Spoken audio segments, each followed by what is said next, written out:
ऐसे अब जैसे एलजीबीटीक्यू का इशू है, हमने इसके ऊपर बात की। अब ये जो लोग हैं ये क्या क्लेम करते हैं, ये कहते हैं कि जी आपको क्या तकलीफ है, हम है ना, हमारी जिंदगी है ना, मैं एक अपने आप को मैं शिफ्ट करना चाहता हूँ किसी दूसरे जेंडर में, मेरी मर्जी में जिससे मर्जी शादी करूँ। तो ये बुराई फैलती है और उसके बाद ये ऐसे ही है, चौक में कोई कहे, चौक में खड़ा होकर कि जी मैं कपड़े नहीं पहनूंगा, आप मुझे ना देखें। तो मतलब कहने का ये है कि कोई भी चीज हम दुनिया में करते हैं, कोई भी हम बात करते हैं, मतलब that will have consequences and impacts on people's and लोगों की लाइफ्स के अंदर। तो हमें ज़िंदगी इस तरह से गुजारनी है। और हमारे दीन मज़हब, हमारा इस्लाम भी हमारे सबसे, जिसको हम मानते हैं लीड, या तो पता नहीं किस किस को लीडर कह देते हैं ना, और लीडर आया, वो फलाना लीडर आया, ये लीडर है, वो लीडर है, कमेंट्स में कह रहे होते हैं इन्हीं व्लॉगर्स के मामले में। या जी वो लीडर किस चीज़ का है, वो बेशर्मी का, बेहयाई का लीडर है, होता है, गालियों का लीडर होता है, बदमाशी का लीडर होता है। लेकिन मेरे नज़दीक जो लीडर है वो दुनिया में एक ही था, और वो हमारे प्रॉफिट नबी करीम सल्लल्लाहु अलैहि वसल्लम थे। आप उनकी ज़िंदगी को देख लें। मेरा एक बड़ा मासूमाना सा सवाल होता है, इतना आसान है आईना देखना या ये पता करना कि आप जो ज़िंदगी गुजार रहे हैं क्या वो ठीक है या नहीं है,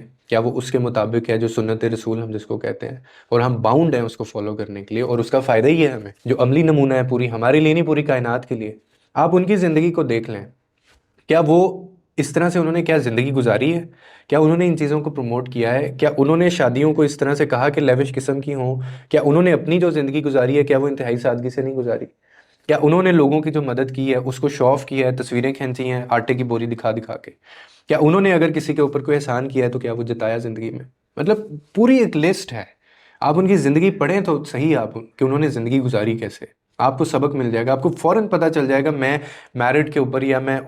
उसके मुताबिक ज़िंदगी गुजार रहा हूँ या नहीं गुजार रहा हूँ, या मैं जो बात कर रहा हूँ वो आप हक हक सच के ऊपर बात करते हैं या नहीं करते हैं। तो इसीलिए लीडर जो है ना वो हर एक को बना लेना, आइडियल्स हर एक को बना लेना, मैंने पिछली वीडियो में भी एक बात की कि इसमें गलती सिर्फ इन सो कॉल्ड लीडर्स या इन्फ्लुएंसर्स की नहीं है, उनकी भी है। जैसे अब आप मुझे सुनते हैं, कल को मैं प्रोग्राम करता हूँ किसी ऐसे इन्फ्लुएंसर को मैं बैठा लूँ अपने चैनल के ऊपर, बेशक 1-2 हज़ार व्यू देखने वाले, मैं व्यूअरशिप के पीछे कभी भी नहीं भागा, मुझे सिर्फ वो एक वैल्यूएबल बंदा चाहिए जिसकी लाइफ में वैल्यू ऐड हो रही है मेरी वजह से और वो सीख रहा है चीज़ें।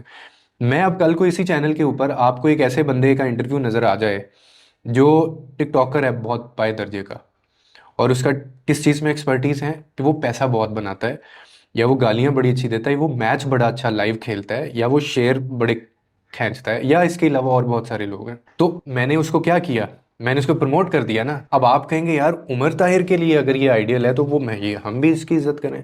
या करेंगे, आप किसी ना किसी 1-2 लोगों पे असर होगा ना इस चीज़ का। तो वो आपकी गलती नहीं है, वो उस बंदे की भी गलती नहीं है, वो आई एम एट फॉल्ट, तो मैं गलत हूँ, I will be held responsible.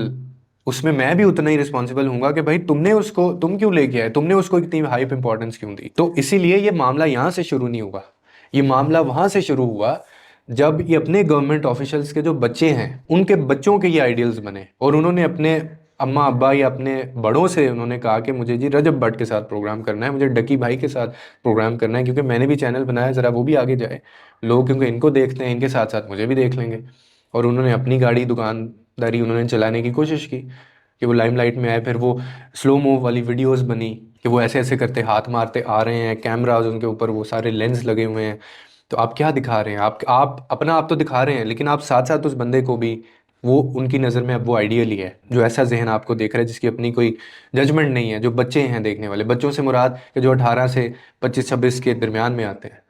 तो इसीलिए आप जो करते हैं ज़िंदगी में उसके कंसिक्वेंसेस होते हैं, आपका कहा हुआ लफ्ज़, आपकी कही हुई बात, स्टेटमेंट, आपका किया हुआ काम, आपकी हरकत, ये सारी चीज़ों का इम्पैक्ट होता है। ठीक है, इसीलिए सोच समझ के अपने आइडियल्स बनाएं। और ये बैटिंग ऐप्स वगैरह चीज़ें हमें बड़ा अप्रोच करते रहे हैं लोग, अल्लाह का शुक्र है कि मैंने कभी इस चीज़ में नहीं, उनको जब पता चलता था कि नहीं जी ये ख़ास है कि उस चीज़ को प्रमोट करें, कभी गेम्स होती थी, तो गेम्स के पीछे भी यही कहानी होती थी, वो बैटिंग ऐप्स हैं बेसिकली, तरीका कार्रवाई और है लेकिन काम वही है, पीछे से जड़ वही है। तो इसीलिए अवॉइड करें, वो लिस्ट अभी जारी नहीं हुई है, होगी तो आपके साथ हम शेयर कर देंगे। कोशिश करें कि इस तरह के किसी ऑनलाइन प्लेटफॉर्म पे आप बिलीव ना करें, कोई इन्वेस्टमेंट ऐसी नहीं होती, कोई ट्रेडिंग ऐसी नहीं होती, कोई ऐसा ओवरनाइट ऐसा कोई ऐप नहीं है ट्रेडिंग या ये बैटिंग ऐप जो आपको एक ही दिन में, एक ही रात में आपको जो है वो लाखों अरब करोड़ों पति तो बहुत दूर की बात है ना, जो आपको लाखों पति लखपति बना दे।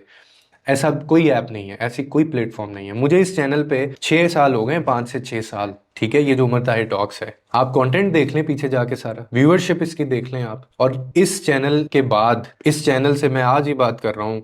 ना मैंने को कभी गाड़ी ली, ना मैंने कभी कोई घर लिया,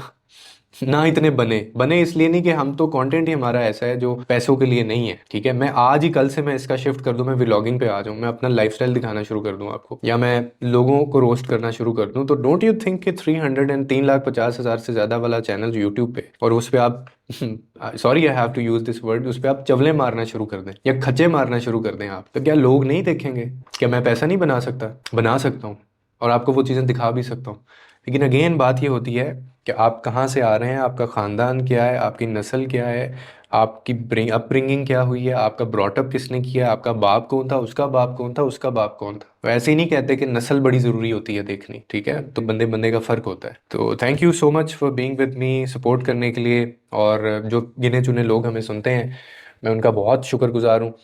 क्योंकि वो उन्हीं की वजह से शायद हमें लोग आगे देखते हैं और हम यहाँ तक आए हैं। अपना काम जारी रखेंगे, बाकी आप लोगों के लिए आसानियाँ पैदा करें, रब आपके लिए आसानियाँ पैदा करेगा।